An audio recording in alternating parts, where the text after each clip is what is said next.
May kasabihan po tayo mga Pinoy na ang sakit ng kalingkingan ay sakit ng buong katawan. Ang ibig sabihin po nito ay yung mga maliliit na bagay na kung minsan hindi natin pinapansin ay pwede ka ring bigyan ng malaking problema at abala.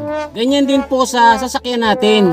May mga pyesa po dyan na maliliit lang, yung bang kasya lang sa palad natin. At kadalasan hindi naman natin nakikita sa sasakyan natin, pero importante pala sila. At kapag yan ay napabayaan, ay matinding sakit ng ulo ang pwedeng ibigay sa atin. So guys, unahin ko na sa topic natin ngayon yung pinakamaliit na pyesa sa listahan ko. Ito po yung drain plug sa oil pan natin. Or yung iba tawag dito ay drain bolt. Ito po yung tornilyong pantakip doon sa butas ng oil pan natin every time na magde-drain tayo at magche-change oil. Alam nyo guys, nung namamasada pa ako ng UB Express, meron akong katropa na nagpa-change oil. At dahil tiwala naman siya dun sa gas station kung saan palagi siya nagpapa-change oil, ay hindi niya na to binantayan. Kumain muna siya, pagkatapos binalikan niya na lang nung tapos na. So pagbalik niya, binayaran niya yung damage niya, tapos umuwi na siya ng bahay. Sa daan po may nakita siyang Lotto outlet. Pumarada muna po siya, hindi niya na pinatay yung makina kasi para daw pagpasok niya uli, malamig pa rin yung loob ng sasakyan. Habang tumataya siya ng Lotto, medyo natagalan siya sa pagpili ng number. Pagbalik niya ngayon doon sa sasakyan, nakahinto na yung makina. Nagtataka siya ngayon. Tapos nung ni-start niya na uli, magaspang na yung andar. So bumaba siya, sinilip niya ngayon yung makina. Nakita niya po ngayon na tumapon yung langis. Wow naman! Wow! So ang ginawa niya po ngayon, dahil hindi niya na makita yung drain plug, bumili na lang po siya ng bago. Pero nung ikakabit niya na, napansin niya na lost thread na po pala at hindi na nahihigpitan. Kaya no choice po, pinahila niya na papunta sa talyer yung sasakyan niya para maayos. Sadly, malaki-laki na po ang naging sira ng makina. Dahil lang po yan sa na lost thread na drain plug. Alam nyo kasi guys, yung drain plug, may certain na higpit lang po yan. Kaya pagka nagpapa-change oil tayo or kung tayo mismo yung magche-change oil, kung hindi natin tansyado yung higpit niyan, mas maganda na gamitan po natin yan ng torque wrench. Ang higpit po niyan ay naglalaro lang po sa 10 to 60 foot-pounds of torque. Depende po sa kung ano yung sasakyan nyo. Para masigurado, tingnan nyo po sa manual o kaya i-google nyo. Ngayon pag nasosobrahan po yan sa higpit, pwede po talaga yung ma-lost thread. Ang next naman po ay yung ECU. So doon po sa mga old school ang sasakyan na dekarburador, wala po tayong problema dyan kasi wala po yung ECU.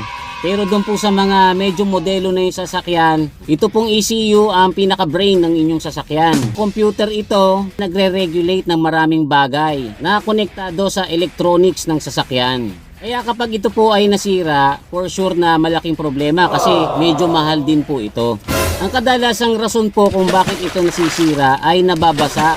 So doon po sa mga nakatira sa mabababang lugar, pakakaingatan po natin na malubog sa baha yung sasakyan natin. Tapos alam nyo ba guys na pwede rin po itong masira kapag halimbawa na drain ang battery nyo, tapos gagamit kayo ng jumper cable at makiki-jump start sa ibang sasakyan na malakas-lakas ang battery. Kapag yan po ay baliktad nyo na ikabit yung mga kable, mapapasukan po ng maling voltahe ang ECU na pwedeng maging dahilan para ito masira. Ang next naman guys ay yung timing belt. Hindi po lahat ng makina ay gumagamit ng timing belt. Meron pong iba na timing chain, meron din naman pong iba na timing gear. Ang trabaho po kasi ng timing belt ay siguraduhin synchronized at nasa timing ang galaw ng lahat ng mga moving parts sa loob ng makina. So kapag ito po ay na-neglect nyo kung kailan siya i-replace, pwede po itong maputol. At kapag ito po ay naputol, magpo-kontra-kontrahan na po yung mga moving parts sa loob ng makina. At kapag yan po ay nangyari, malamang po ay masibak ang makina nyo.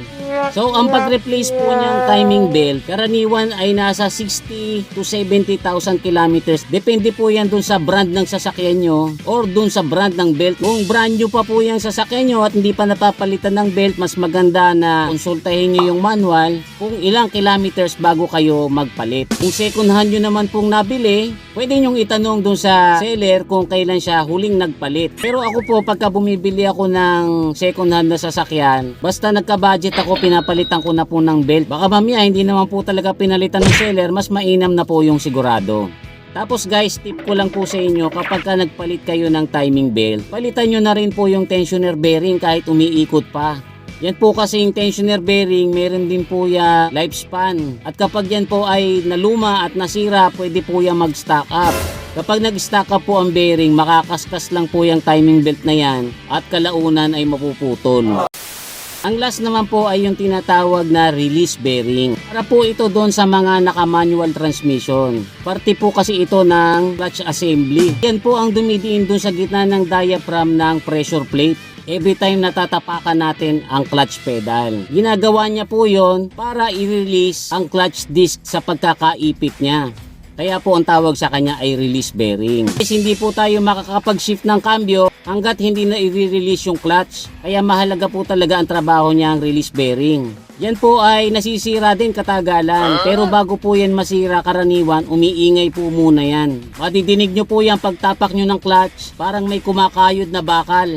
So once na madinig nyo po yon, ipacheck nyo na po sa mekaniko. At kapag ka na-confirm nga po na release bearing ay papalitan nyo na. Hindi naman po kamahalan yung release bearing, kaya lang medyo mahal po magpapalit yan kasi ibababa po yung transmission. Pero mas mainam na po na gastusan nyo na yan hanggat hindi pa nag-i-stock up. Pag nag-stock up yung release bearing, ang gagawin yan, wawasakin po niyan yung pressure plate. At kapag yan po ay nangyari sa inyo habang bumabiyahe kayo, hindi na po kayo makakapagkambyo. May stranded na po kayo niyan. Ganon din po ang kauuwian. Papababa nyo rin yung transmission. Kaya lang ngayon, mas magastos na kasi bukod sa bibili kayo ng release bearing, bibili na rin kayo ngayon ng pressure plate.